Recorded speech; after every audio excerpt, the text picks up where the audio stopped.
की क्या तैयारियां हैं? और अब जब चीफ इलेक्शन कमिश्नर का स्टेटमेंट आ गया है कि अब चुनाव जल्दी घोषित होंगे महाराष्ट्र के साथ यूपी के बाई इलेक्शंस के, तो मैं देख रहा हूं कि 24-36 घंटे में काफ़ी तैयारियां शुरू हो गई हैं। आप क्या जानकारी साझा करना चाहते हैं? देखिए, अभी तो भाजपा के सारे नेता हरियाणा और जम्मू कश्मीर में ये सब चुनाव प्रचार में लगे हैं और सदस्यता अभियान को लेकर आज बैठक भी इनकी दूसरे चरण हुई थी, दूसरा चरण ये लोग शुरू कर रहे हैं। तैयारी तो लखीमपुर वाले की तरह होगी, जैसे लखीमपुर में थी तैयारी तो हरदम रहती है। जैसे अभी गन्ना समिति के चुनाव में हुआ, उपचुनाव तो सरकार का चुनाव माना जाता है कि साम दाम दंड भेद चुनाव जीतना है चाहे जैसे।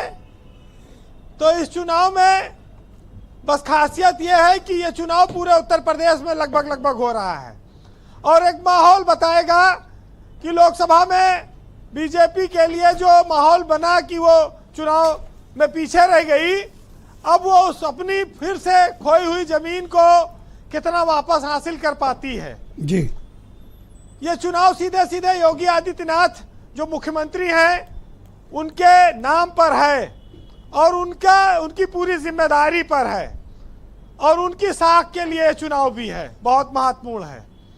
तो कोई कसर तो रह नहीं जाएगी। देखिए, अब बात आती है कि कुछ सीटें ऐसी हैं जिन पर भाजपा कभी जीती नहीं है, बड़ी मुश्किल से जीती है। चाहे आप करहल ले लीजिए, अखिलेश यादव ने छोड़ी है, लेकिन सपा हमेशा वहां जीतती रही है। उसी सीट से डिम्पल लोकसभा सांसद है मैनपुरी में।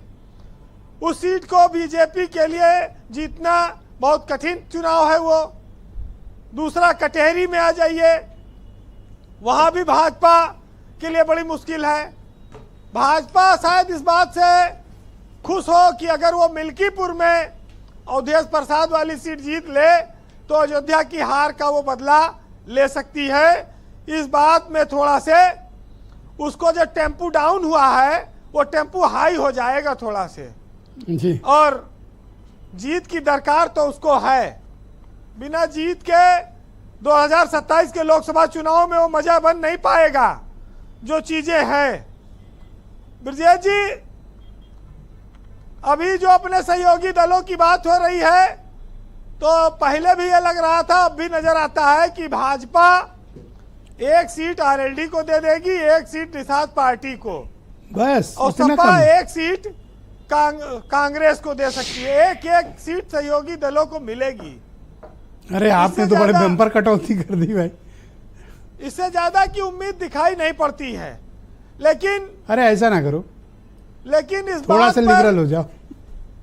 इस बात पर देखिए बहुत सख्त एतराज है जानकार लोगों को जी कि कोई पार्टी 1.5 जिले की पार्टी नहीं है जो जम्मू कश्मीर तक चुनाव लड़ रहा है। आप उसे 1.5 जिले तक कैसे कह सकते हैं? आपत्ति वाली, जहां पर उसका चुनाव चिन्ह भी लोग ना पहचान पाते हो, लेकिन लोग लड़ने गए, हिम्मत की उन्होंने।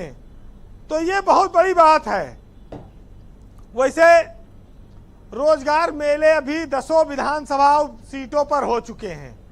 सरकार अपनी योजनाओं का जो छाता है उसने फैलाया है, लाभार्थियों की संख्या वहां बढ़ा रही है।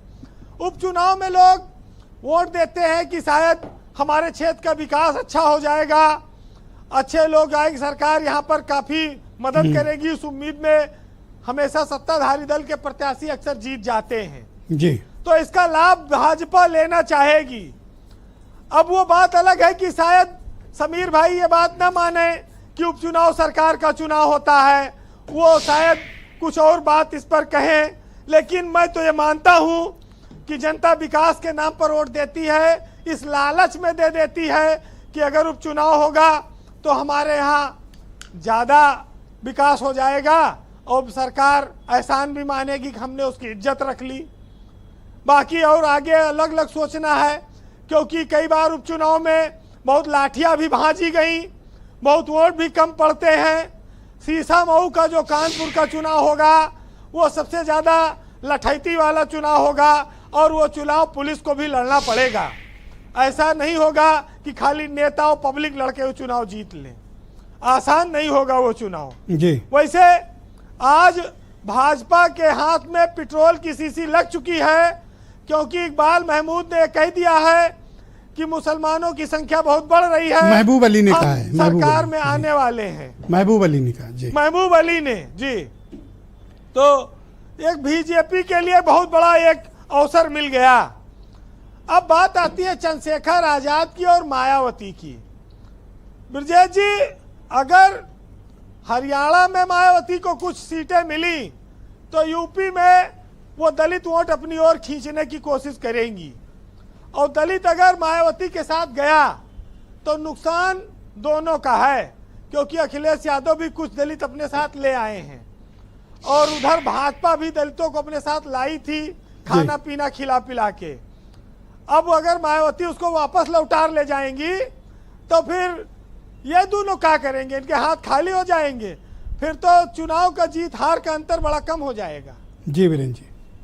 वैसे राहत इंदौरी का एक शेर है, सुनिएगा कि किसकी क्या क्या तैयारी है। कि जाके ये कह दो कोई सोलों से चिंगारी से कि फूल इस बार खिले हैं बड़ी तैयारी से, और अपनी हर सांस को नीलाम किया है मैंने, लोग आसान हुए हैं बड़ी दुश्वारी से, और जहन में जब भी तेरे खत की इबारत चमकी एक खुशबू सी निकलने लगी अलमारी से, और शहजादे से मुलाकात नामुमकिन है, चलिए मिल के आते हैं किसी दरबारी से। बहुत शुक्रिया आपका वीरेंद्र जी, बहुत बहुत धन्यवाद हमारे साथ जुड़ने के लिए। ग्राउंड जीरो से